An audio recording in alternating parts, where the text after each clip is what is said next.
Deze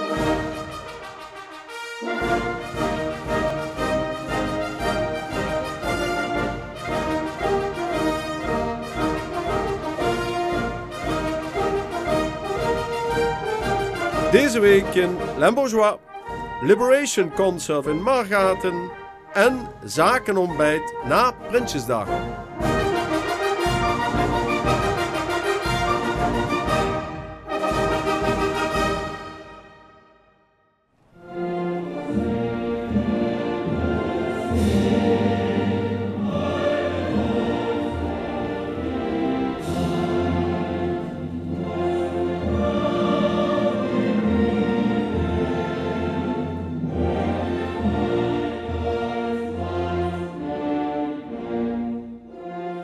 Hier op de Amerikaanse militaire begraafplaats in Margaten wordt voor de 12e keer het Liberation Concert gegeven. En wel door de Philharmonie Zuid-Nederland. Ter nagedachtenis van de meer dan 10.000 Amerikaanse militairen die hier begraven liggen.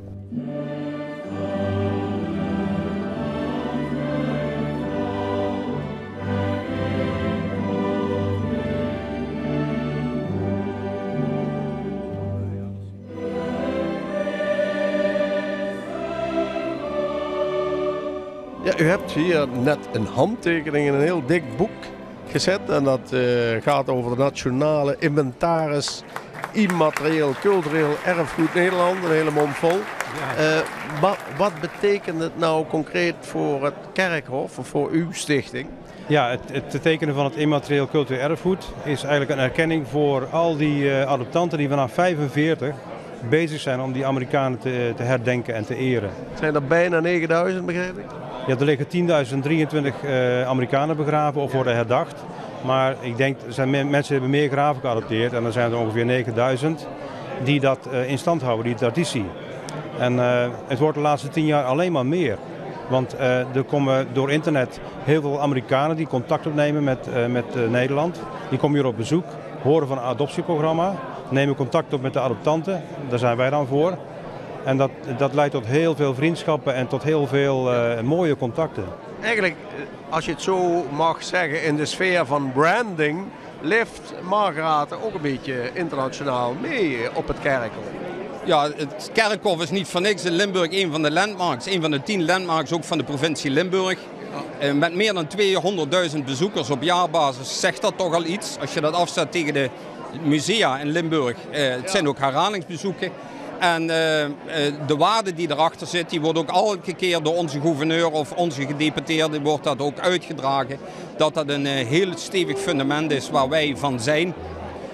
En deze gemeente heel in bijzonder, omdat we de eerst bevrijde gemeente van Nederland zijn, zoals u zelf ook weet. En tegen die achtergrond hopen wij dat ook voor de nieuwe generatie ook door te geven.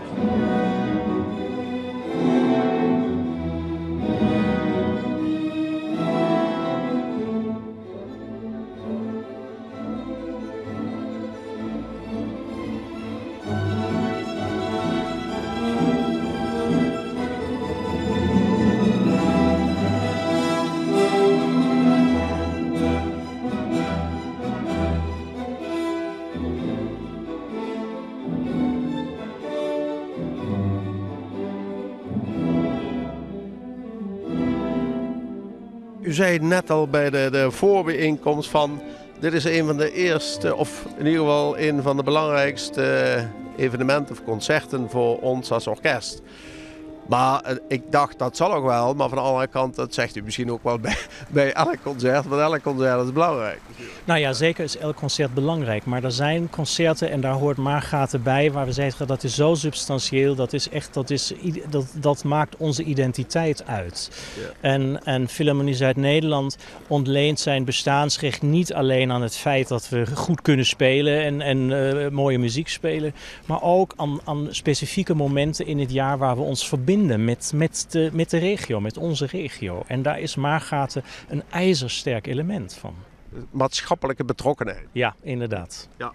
En zo'n openluchtconcert, ja, jullie zitten altijd droog, maar ja, het is toch altijd een beetje duimen, want als het publiek wegregent, dat schiet dan ook niet op.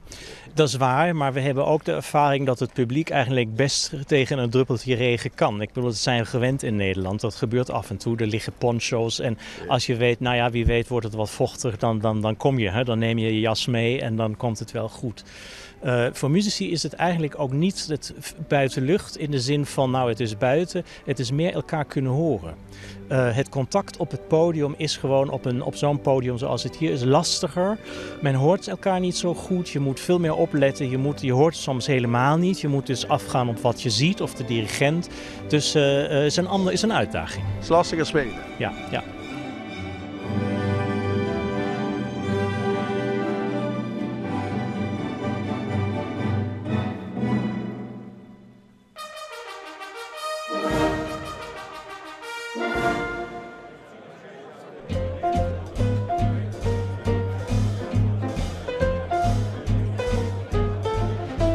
De ochtend na Prinsjesdag was er een ontbijt met lezingen voor zakenmensen op Château Sint-Gerlach, georganiseerd door KPMG, Rabobank en Boel Sanders. Het doel was om de economische situatie naar aanleiding van de miljoenennota te bediscussiëren. Wat is de doelstelling? Want het is de dag na Prinsjesdag, dus alles staat al in de krant, zou ik maar zeggen. Dus op zich hoor je niet echt wat nieuws, maar is het vooral ondernemers onder elkaar en wat kunnen we nog doen? Ja, ondernemers onder elkaar en praten over datgene wat in de nota stond. Al was dat dit jaar niet zo spannend, maar je ziet de presentaties, daar komen ook heel veel andere dingen naar voren. Het is een netwerkevent en een verbindingsevent. En is het ook handig dat het een ontbijt is? Want dit soort bedrijven doen natuurlijk ook wel eens 's avonds activiteiten met een glas wijn erbij. Dat is nu alleen de koffie natuurlijk. Het glas wijn zit er niet bij. Wel appelsap met dezelfde kleur hebben we net gezien. Nee, maar het is wel handig dat het ontbijt is. De dag heeft 24 uur, maar je wilt ook nog eens bij je gezin zijn. Ik persoonlijk vind het heel erg handig. Ik ben zelf 's ochtends wat fitter dan 's avonds laat. En ik vind dit heel prettig. Ja. Was het ook leerzaam? Vandaag? Ja. Ja, zeker wel. Ja, Oké. ja, vooral de eerste, kijk, de verhalen over hoe het gaat met de Limburgse economie, die zijn mij niet vreemd. Dus gelukkig maar, hè, daar moet je altijd over geïnformeerd blijven, vind ik. Over Brabantia bijvoorbeeld, dat verhaal vond ik erg inspirerend. Over Duurzaam? hoe duurzaamheid ook winstgevend kan zijn. Dus ik denk dat heel veel ondernemers hier uit de regio daar ook echt wel iets mee kunnen. Dus ja, mooie bewegingen, leuke inspirerende gesprekken vandaag. En nu aan het werk. En nu aan de bak, ja, nu moet er wat gaan gebeuren, hè.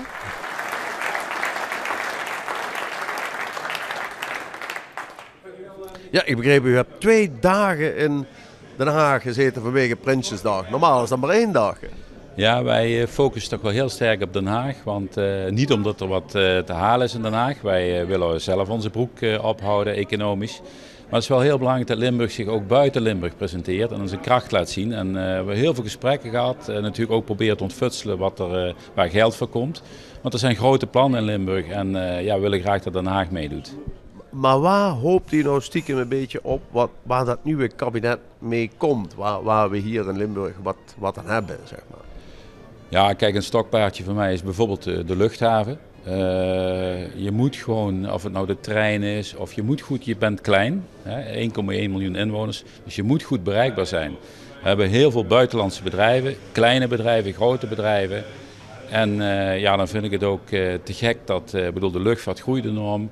Eindhoven en Schiphol, daar wordt echt van alle kanten geholpen en ja, wij moeten het allemaal alleen doen. Nou, we hoeven geen geld, maar we willen wel die status hebben, zodat we ook vanuit de luchthaven kunnen groeien, zodat bijvoorbeeld Maastricht-Schiphol een realistische verbinding wordt.